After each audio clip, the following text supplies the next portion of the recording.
नमस्कार। कार्यक्रम खुला आकाश देखने वाले सभी दर्शकों का उनके अपने कार्यक्रम में स्वागत है। आज खुला आकाश के मंच पे चर्चा का विषय है बिहार की धरोहर।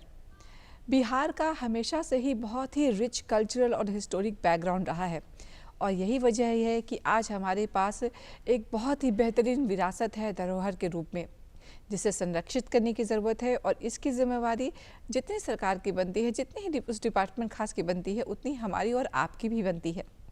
क्या है बिहार की धरोहर और कैसे हम इसे और बेहतरीन बना सकते हैं, कैसे इसे संरक्षित कर सकते हैं, कैसे इसके बारे में जान सकते हैं, इन तमाम विषयों के पहलुओं पे बातचीत करने के लिए आज हमारे साथ जो खास मेहमान हैं, मैं परिचय करा दूं। आज हमारे साथ हैं अरविंद कुमार तिवारी जी, जो कि सहायक अभियंता हैं पुरातत्व, कला, संस्कृति एवं युवा विभाग, बिहार सरकार के। सर, आपका बहुत बहुत स्वागत है हमारे कार्यक्रम में। जी, जैसा कि हम बात कर रहे थे कि बिहार की धरोहर पे हमने चर्चा का विषय है आज, तो सबसे पहले मैं जानना समझना चाहूँगी, हम सभी जानते हैं धरोहर के बारे में, लेकिन टेक्निकली या कहे कि क्या क्राइटेरियाज होते हैं किसी भी स्थल को या किसी भी भवन को धरोहर घोषित करने के लिए? देखिए मैडम, बिहार सरकार में कला संस्कृति एवं युवा विभाग की तरफ से जी सबसे पहले तो एक्सप्लोरेशन किया जाता है। अच्छा। उस एक्सप्लोरेशन में जब पता चलता है कोई भी भवन हो या ऐतिहासिक या कलात्मक रूप में उसका महत्व रखता हो, तो उसको हम लोग सुरक्षित घोषित करते हैं। जी। सुरक्षित घोषित करने के बाद फिर उसका हम लोग कंजर्वेशन वगैरह करते हैं। अगर बिल्डिंग में क्रैक है तो बहुत सी मेथड हैं कंजर्वेशन के। कंजर्वेशन स्ट्रक्चरल कंजर्वेशन होता है, केमिकल कंजर्वेशन होता है, ये सभी चीज़ें होती हैं, इनके द्वारा हम लोग करते हैं। जी, ये ऐसे कैसे तय, कोई पैमाना तय होता होगा? क्योंकि हमारा तो बहुत ही रिच हिस्टोरिक बैकग्राउंड है, भवन हो या कोई स्थल हो जहाँ उत्खनन होता है, कैसे डिसाइड किया जाता है कि ये एक धरोहर है, इसे संरक्षित करने की ज़रूरत है? उसके क्या पैमाने होते हैं? वो हम लोग 100 साल देखते हैं, हम लोग के नियम में 100 साल पुराना यदि स्थल हो या भवन हो तो उसको हम लोग सुरक्षित घोषित करते हैं। अच्छा। और जैसे स्थल हमको सुरक्षित घोषित करते हैं, एक्सप्लोरेशन में पुरातत्ववेत्ता लोग उसको खोज के आते हैं। अगर उन लोगों को लगता है कि इसमें कुछ इंपॉर्टेंस है और यहाँ एक्सकेवेशन से कुछ मिलेगा, तो उसके लिए भारत सरकार को भेजा जाता है लाइसेंस लेने के लिए। जब भारत सरकार लाइसेंस दे देती है, फिर वहाँ एक्सकेवेशन शुरू होता है और वो एक्सकेवेशन बहुत धीरे धीरे होता है, बड़ा स्लो प्रोसेस होता है। अब ध्यान से लोग करते हैं कि कहीं कोई ऑब्जेक्ट इसमें मिल रहा है वो कट न जाए, ये वो कट जाए या नुकसान हो जाए, डैमेज हो जाए। जी। और एक रूल है भारतीय पुरातत्व सर्वेक्षण के स्थलों पे लागू होता है। जी। होता है कॉम्पिटेंट अथॉरिटी है, जिसमें भारत सरकार का कोई भी सुरक्षित स्मारक है उसके 100 मीटर के अंदर में प्रोहिबिटेड एरिया होता है। उस प्रोहिबिटेड एरिया में किसी को अगर मकान बनाना हो, रिपेयरिंग करना हो तो अनुमति लेता है। वैसे तो 100 मीटर में अनुमति दी ही नहीं जाती है। जी। और उसके आगे जो 200 मीटर होता है, तो 200 और 103 मीटर होता है विनियमित क्षेत्र होता है। तो उसमें हम लोग बहुत से कारण लगाते हुए और उन लोगों को विनियमित क्षेत्र में दिया जाता है, अनापत्ति प्रमाण पत्र दिया जाता है, वो लोग तब अपना बना पाते हैं। और बिहार सरकार में इस तरह का कोई रूल नहीं है, लेकिन अगर हमारे स्मारक को कोई छूता है, नष्ट करता है, उसको लिखता है या कुछ करता है, तो उसके लिए हम लोगों का रूल है 500 रुपये का जुर्माना, 3 महीने का कैद या दोनों ही हो सकता है। जी, यानी कि किसी भी स्थल को विरासत के रूप में या धरोहर के रूप में घोषित करने के पीछे पूरी एक टीम वर्क होता है, यूनिट वर्क होता है। सबसे पहले तो उस स्थल का पूरा एक जायज़ा लिया जाता है, एक पूरी रिपोर्ट बनती है और रिपोर्ट के आधार पे जब भारत सरकार की तरफ से लाइसेंस मिल जाता है, तब खुदाई होती है, उसका उत्खनन होता है। बहुत ही स्लो और बहुत ही टेक्निकल प्रोसेस होता है, धीरे धीरे खुदाई होती है एक एक चीज़ की बहुत बारीकी से, ताकि कोई चीज़ डैमेज ना हो, कुछ क्षति ना हो जाए, और काफ़ी लंबा प्रोसेस चलता है। इसलिए इस बात को समझना बहुत ज़रूरी है कि ये एक बहुत ही इम्पॉर्टेंट प्रोसेस वाला काम है जो बहुत समय लेता है, और इसको इम्पॉर्टेंस हमें और आपको भी देनी चाहिए, उतनी ही इज्जत हमें भी देनी चाहिए। बिहार की अगर बात करें तो कौन कौन से ऐसे इम्पॉर्टेंट हिस्टोरिक जिन्हें आप धरोहर के रूप में हम कह सकते हैं कि है हमारे पास? बिहार सरकार के द्वारा हम लोग कुल 53 स्थलों को, स्मारकों को सुरक्षित घोषित किए हुए हैं। जी। जिसमें पटना में एक हम लोग का गोलघर है, छोटी पटन देवी है, अगम कुआं का मंदिर है, कमलदह जैन मंदिर है, एक बेगू हजाम का मस्जिद है जो पटना सिटी में है। जी। इसके अलावा और से महत्वपूर्ण है नेपाली मंदिर हाजीपुर कोनहारा घाट में है, जो काष्ठ कला के लिए मशहूर है। अच्छा। और उसके बाद खुदाई के एक्सकेवेशन हुआ था चिरान, जो बहुत महत्वपूर्ण स्थल एक्सकेवेशन, उसका एक्सकेवेशन हुआ था। जी। और उसके बाद आपको तेल्हाड़ा है, तेल्हाड़ा में भी एक्सकेवेशन हो रहा है। एक्सकेवेशन के बाद जो स्ट्रक्चरल रिमेन्स मिले हैं उसके कंजर्वेशन की तैयारी की जा रही है। ऐसे ही लाल पहाड़ी है लखीसराय में, उस पर भी एक्सकेवेशन हुआ, वहाँ भी स्ट्रक्चर मिले हैं, उनके भी कंजर्वेशन की बात चल रही है, योजनाएं बनाई हुई हैं। जी। और इसका प्रोसेस बहुत स्लो होता है, देखा जाता है, इसलिए उसमें थोड़ा समय लगता है। जी जी, तो जो दर्शक हमारे देख रहे हैं वो कई बार इन जो स्थलों का नाम लिया गया उनसे आप वहाँ से गुजरे होंगे, जानते होंगे, लेकिन आपको भी शायद नहीं मालूम होगा। मुझे भी ऐसे कुछ नाम है, जैसे इन्होंने पटन देवी का नाम लिया, मैं गई हूँ वहाँ पे उस स्थल पे, लेकिन मैंने कभी इस रूप में नहीं जाना कि उसे धरोहर के रूप में घोषित किया गया है और वो इतना उसके साथ इम्पोर्टेंस अटैच है। हाँ, रिलीजियस इम्पोर्टेंस के बारे में ज़रूर मैं जानती थी, लेकिन इसे धरोहर के रूप में घोषित किया गया और ये धरोहर है इस रूप में मैं नहीं जानती थी। तो जो दर्शक हमारे कार्यक्रम देख रहे होंगे उन्हें भी आज मुझे लगता है बहुत ही उत्साह एक महसूस हुआ होगा कि अच्छा चलिए हम भी इन जो हमारे बिहार के धरोहर है उनके बारे में जानते हैं, उनके बारे में वहाँ गए हैं, तो ये एक अलग ही इम्पोर्टेंस और एक अलग ही अनुभव होता है। आपने कुछ टर्म्स यूज़ किए जो हमारे दर्शक देख रहे होंगे उनके लिए, और मैं खुद के लिए भी जानना समझना चाहूँगी। जैसे आपने एक्सकेवेशन शब्द यूज़ किया, अन्वेषण हुआ, फिर उसका जो स्टडी होती है उसके लिए अलग अलग टेक्निकल टर्म्स है, वो क्या हैं और किस तरह से वर्कआउट होते हैं, क्योंकि हमारे दर्शकों को ज़रूर इसमें भी रुचि होगी ताकि वो जाने और समझे कि कैसे ये प्रोसेस होता है। सबसे पहले तो एंशिएंट साइट को खोजने के लिए विलेज टू विलेज सर्वे होता है। अच्छा। और उस सर्वे में लोग जो भी ऐतिहासिक चीज़ें मिलती हैं उनको नोट करते हैं, उनका ड्राइंग लेते हैं, उनकी फोटोग्राफी होती है। अच्छा। और उसके बाद से उसका ले आकर के लोग रिपोर्ट बनाते हैं। तो गांव हर एक गांव घूम के ये जी हाँ, विलेज टू विलेज सर्वे उसका नाम अच्छा। ही है। और वो विलेज टू विलेज जाने ही पे पता चलेगा कि कहाँ पे माउंड है, कहाँ कोई स्ट्रक्चर मिला हुआ है, पुराना स्ट्रक्चर है पड़ा हुआ है, कोई ध्यान नहीं दे रहा है। लोकल लोगों से बातचीत होती होगी, लोगों से भी बातचीत होती है जी। और रेफरेंस भी कुछ मिलता है पुराने किताबों वगैरह से। अच्छा। वो उसके लिए पुरातत्ववेत्ता लोग हम लोग के जाते हैं और वो अपना रिपोर्ट लेके आते हैं, रिपोर्ट देखते हैं बना करके कि अगर ये बहुत ज़्यादा महत्वपूर्ण है, इसका खुदाई करने से कुछ हासिल हो सकता है लोगों को, जी। तो उसके लिए भारत सरकार को लाइसेंस के लिए भेजना होता है। उसका लाइसेंस भारत सरकार देगी तभी खुदाई हो सकती है। अच्छा। खुदाई में स्ट्रक्चर भी मिल सकता है, कहीं नहीं भी मिलता है, कहीं कहीं बहुत सी चीज़ें मिलती हैं उसमें, सील मिलता है, बीट मिलता है, बैंगल्स मिलते हैं, उन लोगों को उसको सुरक्षित रखा जाता है। और कंजर्वेशन में जो होता है, जैसे हम लोग का गोलघर है, पटना का गोलघर का कंजर्वेशन हम लोग भारतीय पुरातत्व सर्वेक्षण के माध्यम से कराते हैं और उनको हम लोग उसके लिए राशि दिए थे। जी। गोलघर का अंदर से जो पुराना आपको दरवाजे हैं, पूरब साइड के दरवाजे और दक्षिण साइड के दरवाजे के ठीक ऊपर में बहुत बड़ा सा वर्टिकल क्रैक आया था। अच्छा। तो उस वर्टिकल क्रैक का पहले तो प्रेशर ग्राउटिंग मशीन से उसको ग्राउटिंग की गई, ठीक किया गया, उसके बाद उसका स्टिचिंग किया गया, उसके बाद से कलर वाशिंग करके फिर वो अपने पुराने स्वरूप में आ गया है।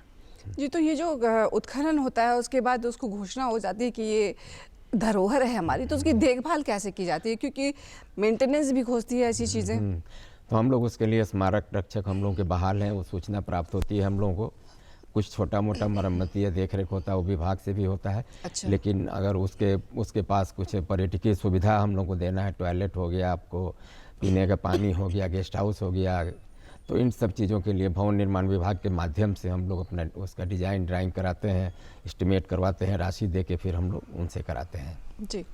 कुछ स्थल सर ऐसे भी होते हैं जो जैसे कि आपने बताया कि बिहार सरकार की देख में होते हैं, कुछ सेंट्रल गवर्नमेंट की देख में भी होते हैं, तो वो कैसे डिसाइड होता है कि वो भारत सरकार देखभाल करेगी, बिहार सरकार देखभाल करेगी? क्या ये मॉन्यूमेंट्स अलग अलग होते हैं, कुछ पैमाने अलग अलग होते हैं? जी हाँ, हम लोग के यहाँ भी राज्य में भारतीय पुरातत्व सर्वेक्षण के अपने अलग मॉन्यूमेंट्स हैं। अच्छा। और बिहार सरकार अपना अलग मॉन्यूमेंट्स, राष्ट्रीय स्तर के जो धरोहरें होती हैं, भवनें अच्छा। होते हैं, उनका राष्ट्रीय स्तर का महत्व होता है, उसको भारतीय पुरातत्व सर्वेक्षण द्वारा सुरक्षित घोषित किया जाता है। उन लोगों का मेंटेनेंस अपने यहाँ खुद होता है। अच्छा। जैसे आपको बिहार में उन लोगों का साइट है नालंदा, वैशाली, अच्छा। कुम्हराहार साइट है, केसरिया साइट है उन लोगों का, नंदनगढ़ है, बेतिया, बहुत से बढ़िया उन लोग अपने से स्वयं कराते हैं। उन लोगों के पास माली रहता है या फिर कॉन्ट्रैक्ट दे करके लोग हाउस कीपिंग कर देते हैं।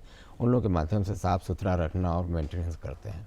जी, जो भी पुरानी मॉन्यूमेंट्स या इस तरह के स्थल होते हैं या जो उत्खनन वाले स्थल होते हैं, उसको उसके रूप में ही मेंटेन किया जाए, ये बहुत इम्पॉर्टेंट होता है। क्योंकि रिनोवेशन हुआ तो फिर कहीं ना कहीं उसकी ओरिजिनलिटी में थोड़ी सी कमी हुई, तो वो ओरिजिनल रूप में मेंटेन हो, ये किस तरह की टीम जो है वर्क लगता है इस पर? देखिए, इसमें संरक्षण का अर्थ ही हो गया उसके मूल स्वरूप को बनाए रखना। अच्छा। जैसा बिल्डिंग है उस तरह का हम अगर उसका कंजर्वेशन भी करते हैं तो जिस डिज़ाइन का बिल्डिंग है ठीक उसी डिज़ाइन का बनाएंगे हम। अच्छा। जो चीज़ें उसमें लगी हैं उसकी मटेरियल उसी मटेरियल से पुनः उस ब्रिक को जोड़ेंगे या उसी साइज़ का ब्रिक बनवाएंगे, और सुर्खी चूना इत्यादि जो भी उसमें मसाला लगा हुआ हो जी, वैसा ही तैयार कर बनाते हैं हम लोग, ताकि वो अपने मूल रूप में उसका डिज़ाइन ड्राइंग बना रहे।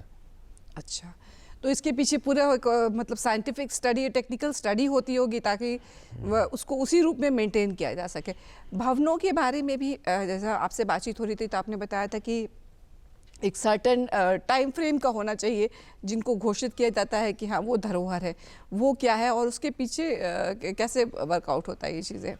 100 साल का रूल है बिहार सरकार में। अच्छा। 100 वर्ष पुराने अगर कोई भवन हमको मिलते हैं जिसका ऐतिहासिक महत्व हो, कलात्मक महत्व हो, या और भी चीज़ें हमको मिल जाती हैं, जैसे कोई माउंड हो, कोई फोर्ट हो, अच्छा। उन लोगों को लिया जाता है। 100 साल के पुराने हो जाते हैं, उनका महत्व होता है, तो उन लोगों को सुरक्षित घोषित बिहार सरकार द्वारा किया जाता है।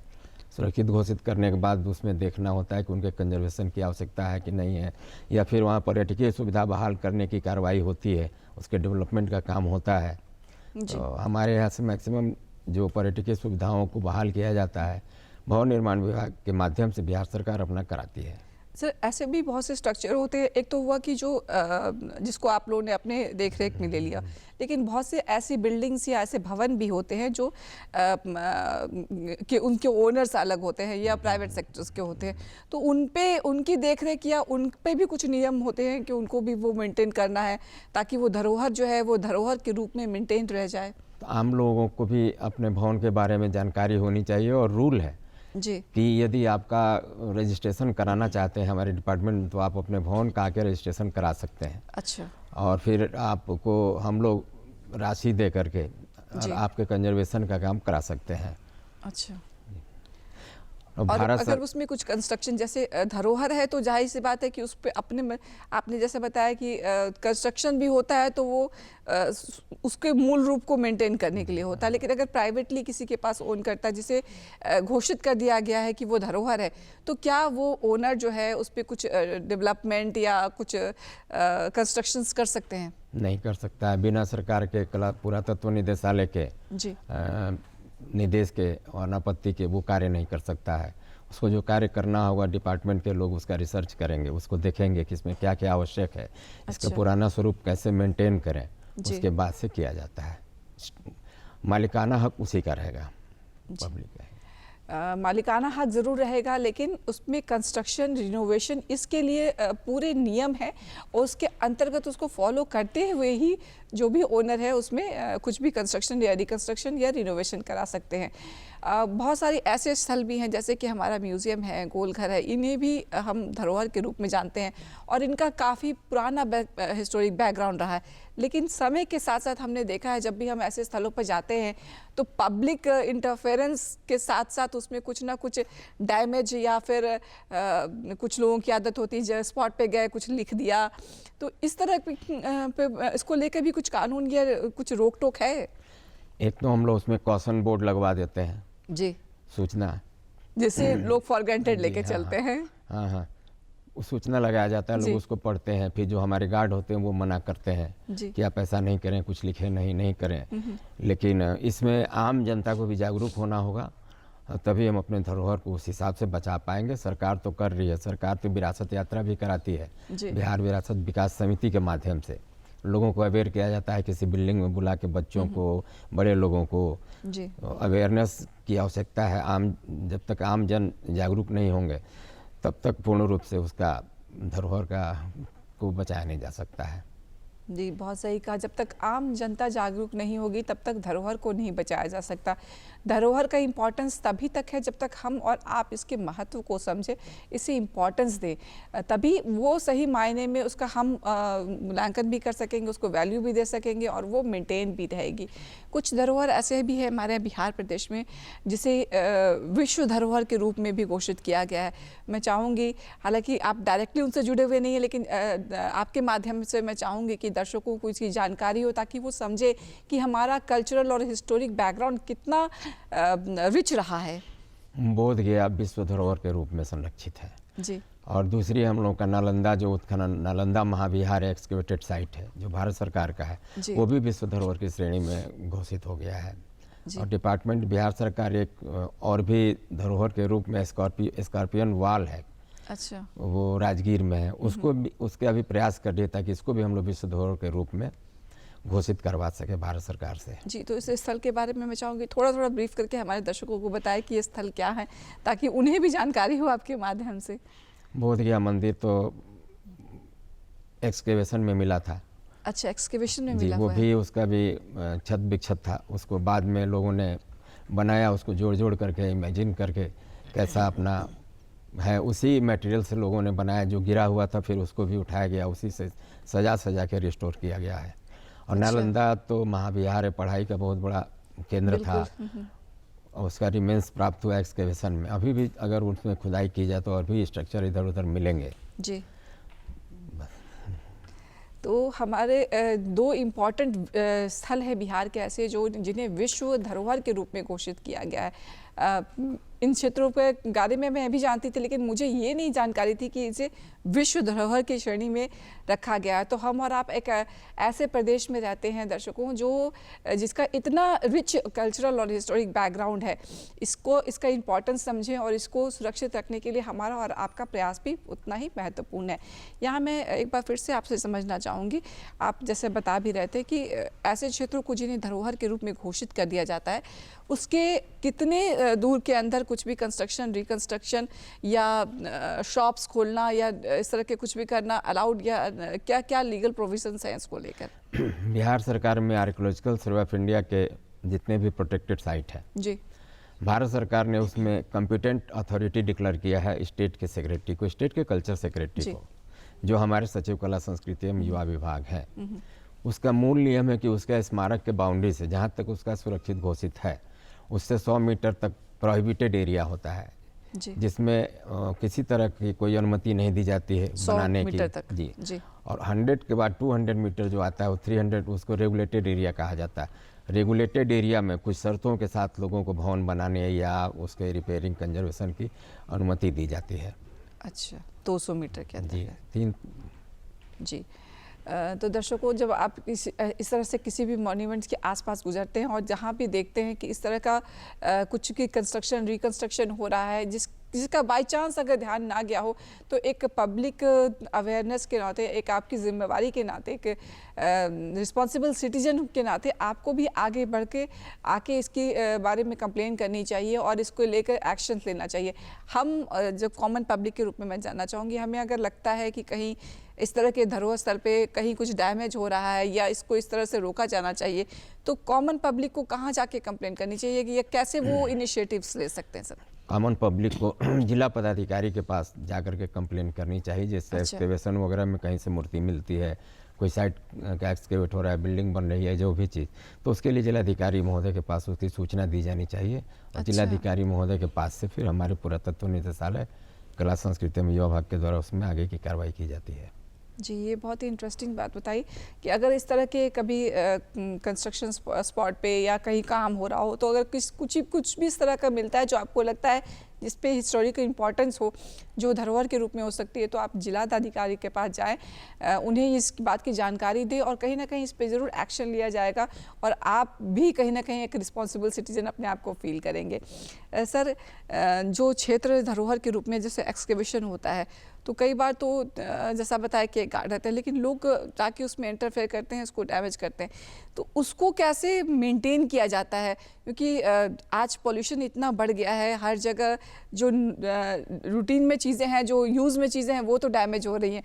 तो वैसे में उनके क्लाइमेट चेंजेस में, पॉल्यूशन में मेंटेन करने के लिए कैसे एफर्ट्स लगाए जाते हैं?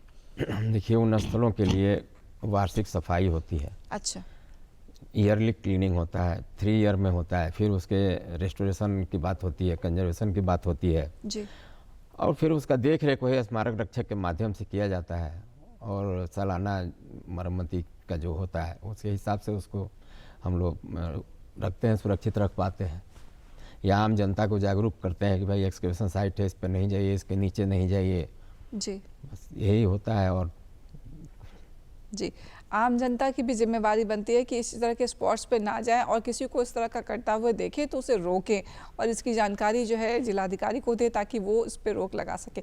सर, ऐसे हमारे बिहार प्रदेश में ऐसे बहुत से स्पॉट हैं जो राज्य सरकार और भारत सरकार दोनों ही मिलके उसको संरक्षित करते हैं। अगर कुछ इस तरह के मॉन्यूमेंट्स हैं, जैसे कि आप भी चर्चा कर रहे थे, हमारे जो गोल घर है काफ़ी प्रसिद्ध है, उसमें अंदर से कुछ अगर डैमेजेस आते हैं क्योंकि बहुत लंबा वक्त गुजर चुका है, उसको कैसे मेंटेन किया जाता है? क्या दोनों टीम्स मिल के काम करती है? किस तरह से काम होता है? वो बड़ा सा है स्मारक। हमारे कंजर्वेशन टीम में अभी हम लोगों का एम्प्लाई, हम लोग इंजीनियर्स कम है और उनके पास उनका पूरा सेटअप है जी। इसलिए हम लोग भारत सरकार को गोलघर दिए हुए थे। अच्छा। और उसके लिए राशि भी उन लोगों को हम लोग दिए और उन लोगों के द्वारा उसका पुनः प्लास्टर कराया गया। सीमेंट और बालू का प्लास्टर था, उसको हटाने के बाद फिर उसके मूल स्वरूप सुर्खी और चूने का प्लास्टर उस पर चढ़ाया गया। अंदर में क्रैक था, उसको क्रैक को ख़त्म किया गया। अभी वर्तमान में उसकी सीढ़ियाँ बन रही हैं। 142 सीढ़ी एक साइड से है। अच्छा। तो सीढ़ियों के डैमेज होने के कारण उसमें अभी पब्लिक का आना जाना, ऊपर चढ़ना रोक लगा हुआ है। अच्छा। और वो भी मेंटेन करते हैं। हम भी भारत सरकार का जो साइट है वो अपना मेंटेन करते हैं। हम लोग का जो अपना स्थल सुरक्षित घोषित है वो बिहार सरकार मेंटेन करती है। जी। और जो म्यूज़ियम है उसका भी बहुत ही हमारे यहाँ काफ़ी महत्व है। उसमें भी बहुत सारे स्ट्रक्चर्स हैं जहाँ ऐसा देखा गया है कि समय के साथ क्लाइमेट का, ये पॉल्यूशन का अंतर आता है। क्या वो मेंटेन होता है? क्या जो खुदाई में जो सामान मिलता है उसको उसकी मूल रूप में मेंटेन करने के लिए क्या क्या चीज़ें एफर्ट्स लगती हैं सर? उसका केमिकल ट्रीटमेंट होता है। अच्छा। केमिकल ट्रीटमेंट होता है, सफाई की जाती है उसकी साइंटिफिक तरीके से और उसको रखा जाता है। अच्छा, पूरे उसकी टीम लगती होगी, साइंटिफिक टीम लगती होगी। हाँ, वो अब उसको एक नेशनल हेरिटेज करके है, स्कीम है, नेशनल हेरिटेज सोसाइटी है, उनके द्वारा उसका हम लोग कंजर्वेशन कराते हैं, केमिकल कंजर्वेशन हो या भी हो। जी। और जैसे कि आपसे मुझसे बातचीत हो रही थी तो आपने बताया था कि लोगों में अवेयरनेस क्रिएट हो उस स्पॉट की जानकारी होने के लिए या उसे कंजर्वेशन के लिए, रिनोवेशन के लिए, उसके लिए भी आपकी तरफ से एफर्ट्स लगे हैं और उसके लिए भी बीच बीच में कुछ कार्यक्रम होते हैं क्या, ताकि पब्लिक अवेयरनेस भी हो? क्योंकि पब्लिक अवेयरनेस सेमिनार भी होते हैं। अच्छा। वर्कशॉप भी होता है और बिहार विरासत विकास समिति एक संस्था है कला संस्कृति विभाग की। अच्छा। उसके द्वारा आम लोगों को जागरूक करने के लिए विरासत यात्रा निकाली जाती है जी। वो पटना में भी निकल सकती है या किसी भी ज़िले में निकाली जाती है। एक इम्पोर्टेंट साइट लिया जाता है और उस पर लोगों को इकट्ठा किया जाता है, बच्चों को बताया जाता है और इसलिए वो ताकि लोग आम लोग जागरूक हों और अपने विरासत के प्रति सचेत रहें। जी। तो लोगों को में अवेयरनेस हो, उसके लिए बीच बीच में इस तरह की जो कार्यक्रम होते हैं। जी। हमारे यहाँ दो इम्पॉर्टेंट जो आपने जैसे बताया कि नालंदा और गया दोनों ही हैं। नालंदा जो है उसकी तो काफ़ी हमने चर्चा सुनी है, वो किस तरह से लोकेट हुआ? उसको भी क्या उत्खनन में ही पाया गया था? जी, वो भी पूरा स्ट्रक्चर उत्खनन में ही मिला है। अच्छा, पूरा स्ट्रक्चर उत्खनन में मिला। तो उसको उतना काफ़ी बड़ा स्ट्रक्चर सर, उसको कैसे मेंटेन रखा जाता है? क्योंकि ये उत्खनन में मिली हुई चीज़ें हैं जो जाहिर सी बात है काफ़ी लंबे समय से दबी रही होंगी, तो वो डैमेजेस भी उसी ढंग से होने की संभावना हो जाती है। वो उसका जिस समय उत्खनन के बाद मिलता है उसका ड्राइंग डिज़ाइन होता है, किस तरह के ईंट हैं, किस साइज़ के हैं। अच्छा। क्या मटेरियल यूज किया हुआ है, तो उसमें बहुत सी चीज़ें होती हैं। एक तत्काल तो उसको वाटर टाइटनिंग का काम किया जाता है कि जो अभी है वो बचा रहे कम से कम ऊपर का लेयर और ये जी, क्योंकि वो तो खुले में रहता है तो एटमॉस्फेयर का, क्लाइमेट का तो पूरा असर होता होगा उस पर। उसके बाद से उसका DPR बनाया जाता है। अच्छा। देखा जाता है कि इतने ईंटें ख़राब हो चुके हैं, ईंट ख़राब है, उन लोगों के लिए उसी स्पेशल साइज़ का ईंट बनवाया जाता है जो मटेरियल रहता है उसमें जो मटेरियल लगा हुआ है, सुर्खी हो, चूना हो, छोआ हो, बहुत तरह के मटेरियल्स आते हैं जी। तो वो उसी मटेरियल से पुनः तैयार कर उसका कंजर्वेशन का काम किया जाता है तथा उसकी सुरक्षा की जाती है। जी। तो आपने देखा कि एक स्थल को धरोहर घोषित करने में और उसको मेंटेन करने में पूरी एक टीम, टेक्निकल साइंटिफिक यूनिट लगती है, तो कहीं ना कहीं हमारी और आपकी भी जिम्मेवारी बन जाती है कि हम उसको फॉर ग्रांटेड ना लें, उसको उसके महत्व को समझें और उसे संभालने में, सहेजने में हमारा और आपका प्रयास और जिम्मेवारी भी बनती है। अरविंद जी, आपसे बात करके बहुत अच्छा लगा, आपका बहुत बहुत धन्यवाद। एक बात अंत में कहेंगे हम अपने पब्लिकों से या सारे लोगों से जी कि विरासत की हिफाजत में आगे आएँ। जी। जब तक हमारे पब्लिक विरासत की हिफाजत नहीं करेंगे तो सरकार के बस का वो इतना नहीं हो पाएगा। बिल्कुल सही। सरकार सिर्फ सरकार की जिम्मेवारी नहीं है, हमारी और आपकी जिम्मेवारी और पहल भी होनी चाहिए। इसके साथ मैं आपसे इजाज़त लूँगी। बहुत बहुत धन्यवाद अरविंद जी।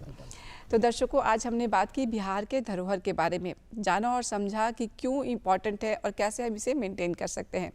आगे भी ऐसे ही विषयों को लेकर हम आपके सामने उपस्थित होते रहेंगे, लेकिन फिलहाल मैं इजाज़त लेने से पहले चाहूँगी कि आप हमारा पता नोट करें, क्योंकि हमें आपके खतों का रहता है इंतज़ार। जी हाँ, हमारा पता है कार्यक्रम खुला आकाश, निदेशक डीडी बिहार, दूरदर्शन केंद्र पटना, फ्रिजर रोड पटना 800001। आप हमारे ईमेल आईडी पे भी लिख सकते हैं, director ddk patna@gmail.com।